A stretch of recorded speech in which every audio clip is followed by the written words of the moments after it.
बिस्मिल्लाहिर्रहमानिर्रहीम। अस्सलाम वालेकुम। आप देख रहे हैं हालात। मैं हूं सईद चौधरी। वज़ीर-ए-आज़म इमरान खान मुल्क में सिविल डिक्टेटरशिप नाफज करने जा रहे हैं। इस थ्योरी के हवाले से जो कुछ पॉइंट्स हैं मेरे पास, वो मैं आपके साथ डिस्कस करूंगा। और माजी की जो सियासी तारीख है उससे भी खान साहब ने जो या वाक़यात हैं माजी के, उनसे भी इन्होंने कोई सबक नहीं सीखा। और फिर जो हुकूमत पे जिस तरह का कंट्रोल है इनका, उसी तरह ये अपना कंट्रोल जो है वो खोते जा रहे हैं अपनी सियासी जमात पर।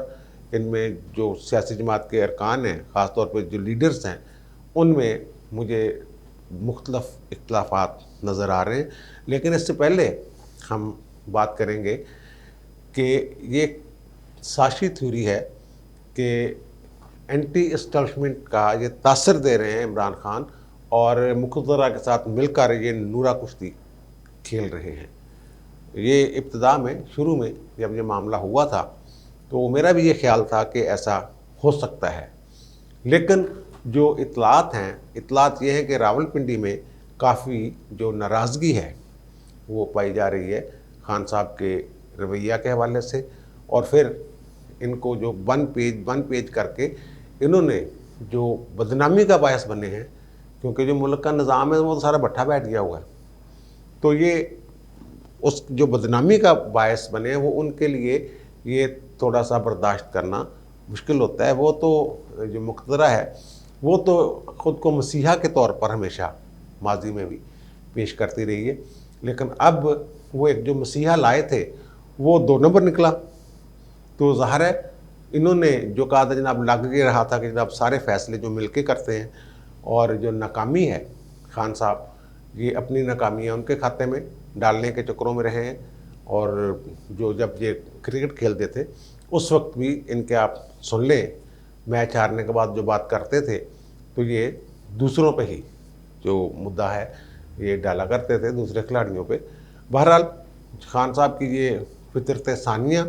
कह लें कि आप है कि ये इन्होंने ख़ुद को हमेशा पाक साफ बरिए-ज़िम्मा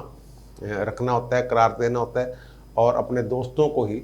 ये अगर चाहें तो वो उन पे भी इल्ज़ाम लगा सकते हैं, कुछ भी कर सकते हैं। अब जो मुख्तरा वाली बात मैं कर रहा हूँ ना, ये जो तहरीक लब्बैक वाला मामला है, उसमें आम लोगों का ख्याल है कि जनाब उन्होंने, जनरल बाजवा ने इमरान खान को फैसिलिटेट किया इस निकलने के लिए, इस तमाम जो बन गया हुआ था मसला उससे। लेकिन अगर आप गौर करें तो देखिए कि मुक़तदरा ने किसकी मदद की। मैं पहले भी ये अर्ज़ कर चुका हूँ कि बज़ाहिर ये लगता है कि इस्टेब्लिशमेंट ने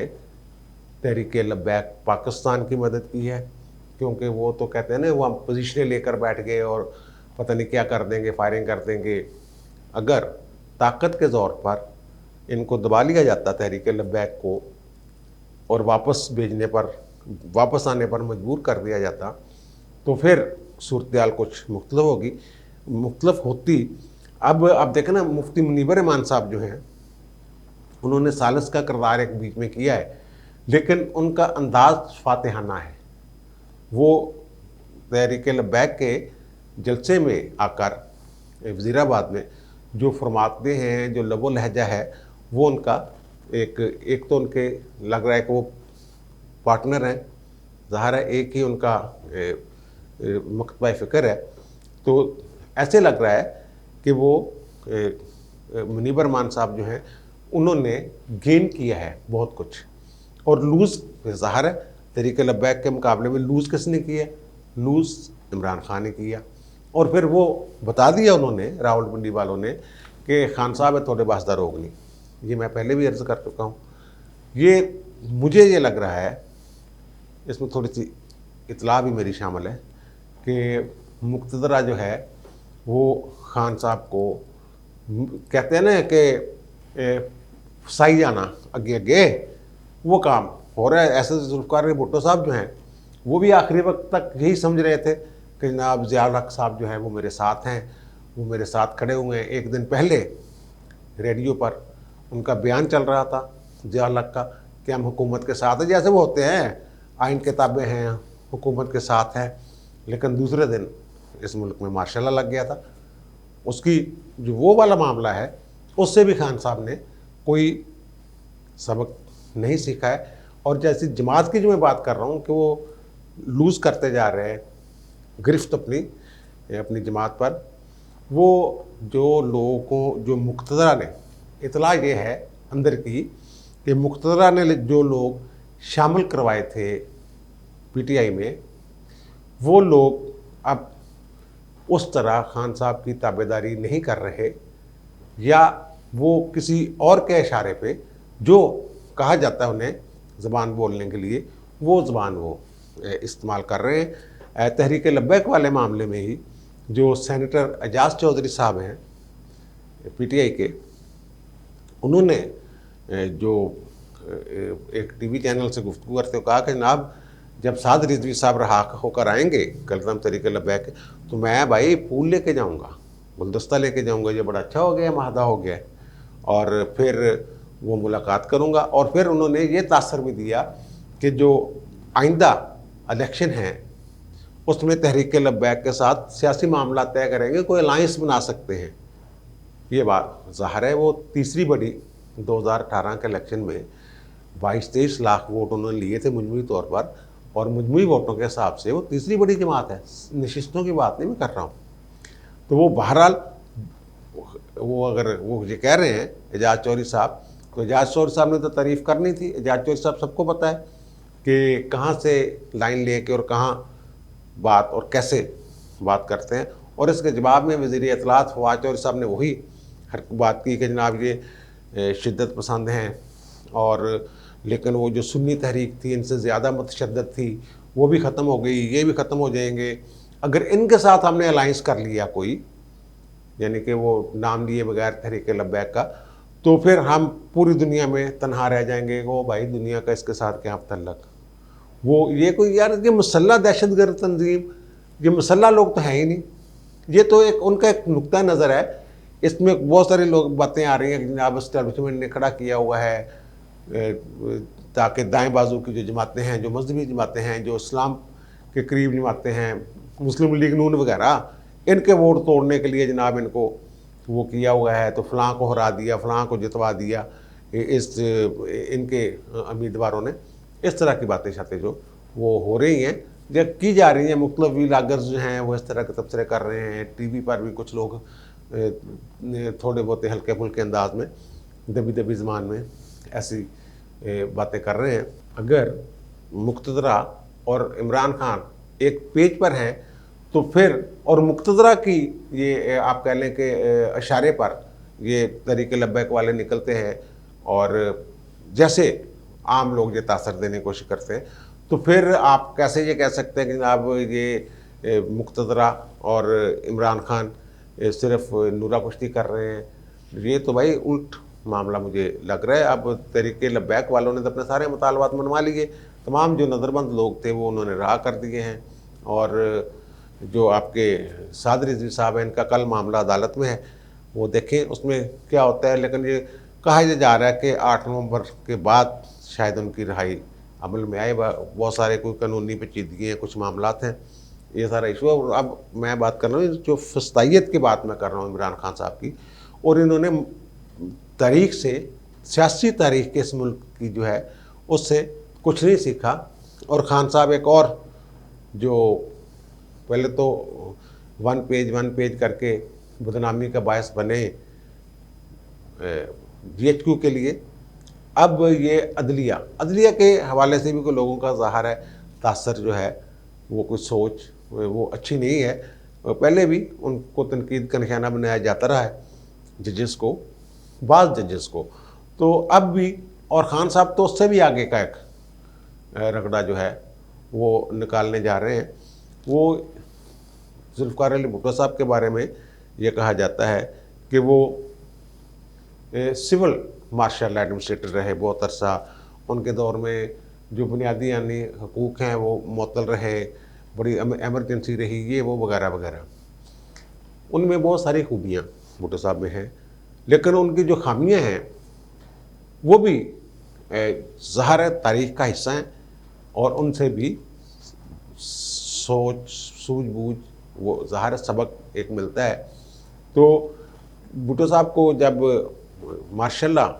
के दौर में साय मौत होगी, फांसी होगी, तो फिर लोग जो हैं उनकी ज़ाहिर है वो बातें सारी भूल गए जो उन्होंने बतौर वज़ीर आज़म की थी। उस वक्त उन्होंने वो बड़ी मशहूर चीज़ें थी कि जनाब दिलाई कैंप हो गया, तमाम अपोजिशन जो है वो तंग थी, इवन एक नफ़रत जैसा माहौल एक बन गया हुआ था। ये वो कहते हैं उस दौर के लोग कि इसी तरह जो इमरान खान साहब जो हरकतें कर रहे हैं अपोजिशन के साथ, वहाँ उस वक्त भी कुछ ऐसा ही वो अवाम में, अवाम नहीं, वो जो अपोजिशन वाले थे उनके साथ, यानी कि उन्होंने मुकम्मल दबा कर रखा हुआ था। और उसका नतीजा फिर 77 में जो हुआ वो सब ने देखा। खान साहब ने इससे कोई सबक नहीं सीखा, नून लीग या मुस्लिम लीग और पीपल्स पार्टी ने इससे ज़रूर सबक सीखा। आपस की लड़ाई से उन्होंने ये समझा कि जो हमें इस्तेमाल कर जाते हैं यार ये तो सारे, तो उन्होंने मसाक जमहूरियत एक बहुत बड़ा मेरा ख्याल है पाकिस्तान की तारीख में टर्निंग पॉइंट है, जो मोहतरमा बेनज़ीर भुट्टो और उनके दरमियान हुआ, नवाज शरीफ के दरमियान, और दीगर जमातें भी उसमें अपोजिशन की उस वक्त की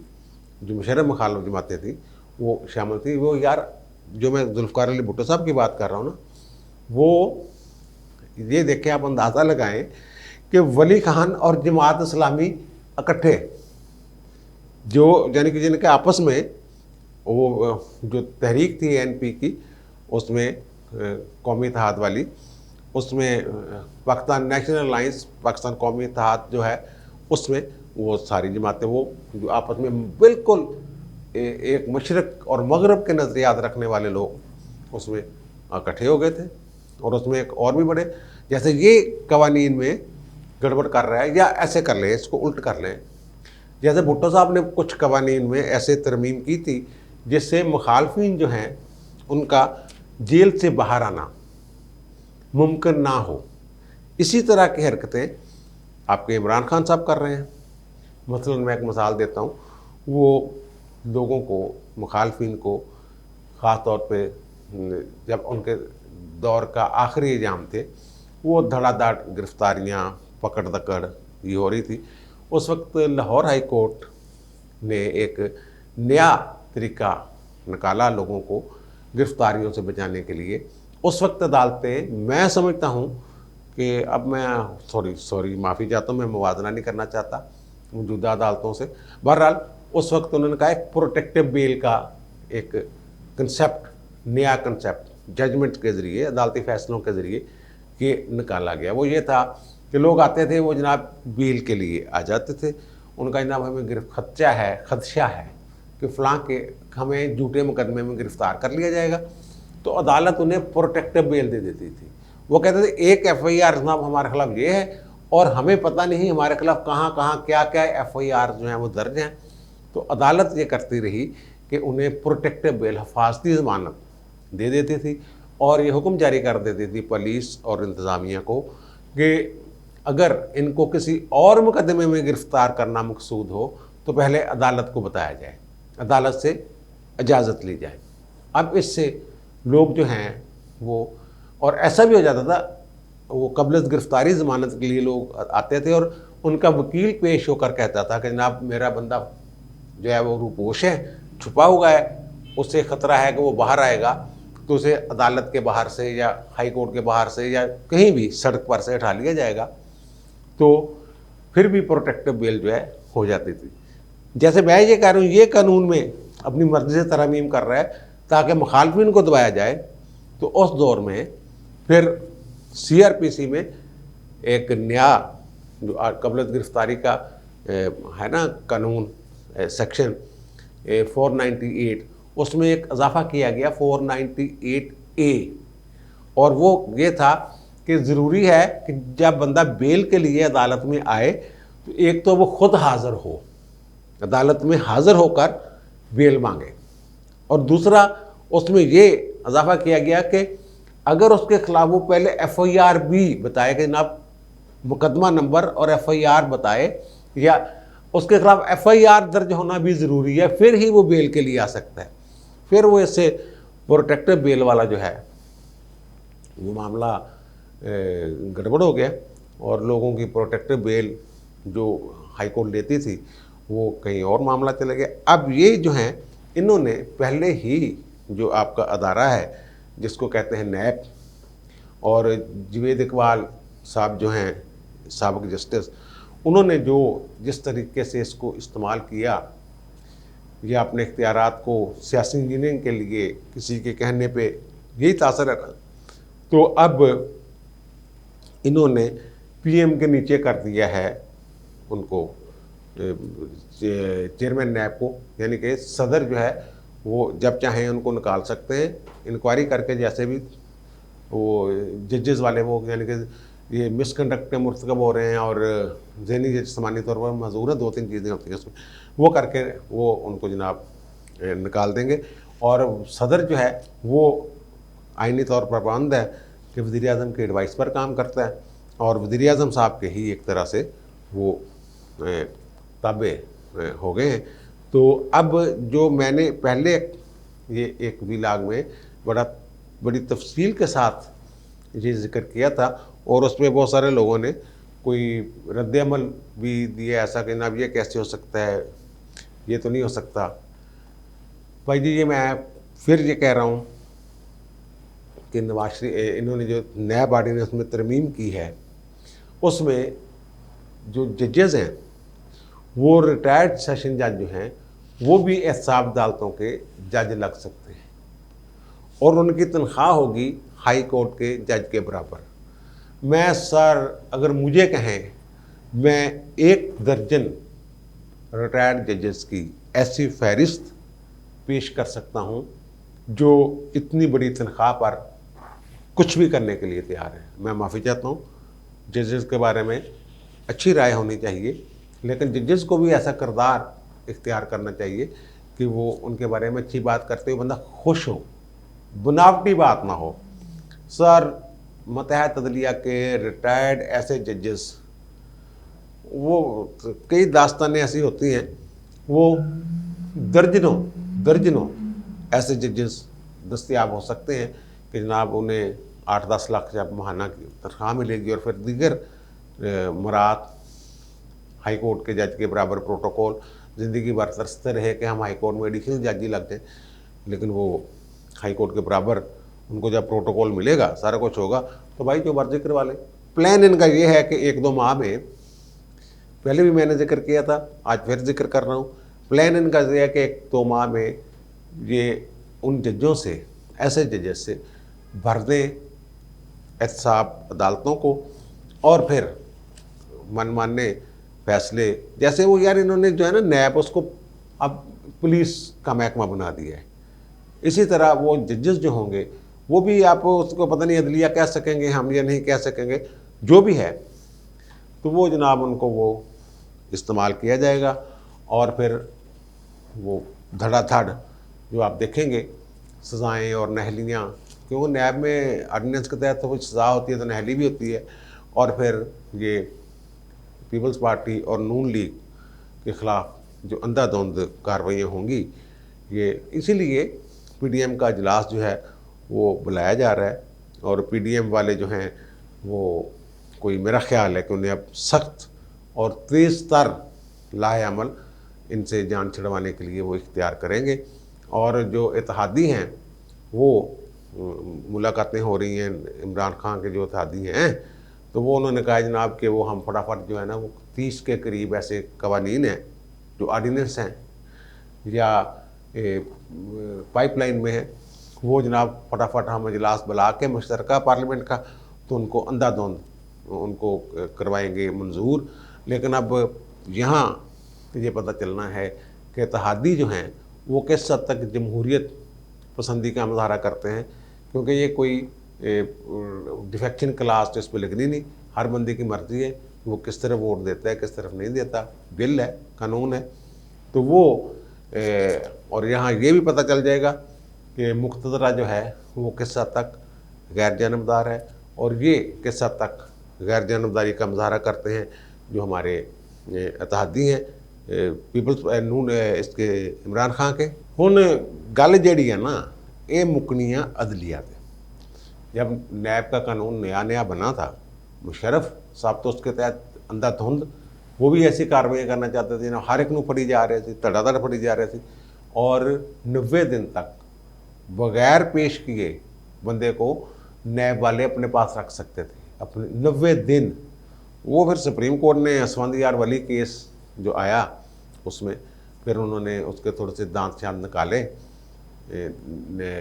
इस कानून के, और उन्होंने कहा जनाब 90 दिन तक ज़्यादा से ज़्यादा आप अपनी कस्टडी में रख सकते हैं, लेकिन वो कानून के मुताबिक वही कानून के 15 दिन के हर 15 दिन बाद 2 हफ्ते बाद उसको अदालत में पेश करके रिमांड लेना ज़रूरी है। यानी कि आम कवानीन में जो फौजदारी हैं 15 दिन से ज़्यादा रिमांड नहीं मिलता, लेकिन इसमें 15-15 दिन के करके 90 दिन तक रिमांड लिया जाता है। बाद का अदालतें जो है 90 दिन का रिमांड पूरा नहीं करने देती पहले ही, यानी ये एक इख्तियार उन्होंने इसके दांत शांत निकाले थे। अब भी अदालतों से अच्छे की तवक्को रखनी चाहिए। जैसे मैंने कहा कि भुट्टो साहब के दौर में उन्होंने प्रोटेक्टिव बेल का एक्ट निकाल लिया था। फिर ये असफंद यार वाली केस में, हालांकि वो मुशर्रफ की अदालत थी, उन्होंने वो उसमें वो जो एक रिमांड वाला मामला वो कर दिया था। अब ये रिटायर्ड सेशन जजों के ज़रिए अगर भर के अपने हक़ में फ़ैसले करवाना चाहते हैं तो कोई पता नहीं, ऊपर अपील के लिए जो अदालतें बैठी हुई हैं, यार ये बंदा कुछ सोचता है होता कुछ है। बंदा ये सोचता है कि ना मैं सबको अंदर कर दूंगा और ये कर दूंगा, और दूसरा प्लान इनका जो ये है ना, वो शायद मैं पहले नहीं बता सका, कि ये चाहते हैं कि जनाब इसके बाद जब ये सारे नहल हो जाए, इससे पहले कि अपीलों का फ़ैसला आ जाए, ये असम्बलियाँ तहलील करके कबल अज़ वक्त इलेक्शन में जाने का इनका प्लान है। ये कोई लोग जो इनके करीबी लोग हैं PTI के, वो इस तरह की बातें कर रहे हैं कि जनाब देख रहे हैं सारे, वो ये कह रहे हैं देखना ये सारे नहल हो जाएंगे और फिर असली इलेक्शन करवा देंगे। इस तरह की बातें हो रही हैं। अब मुझे दीजिए इजाज़त, इंशाल्लाह दोबारा मुलाकात होगी नए व्लॉग के साथ। अल्लाह हाफ़िज़।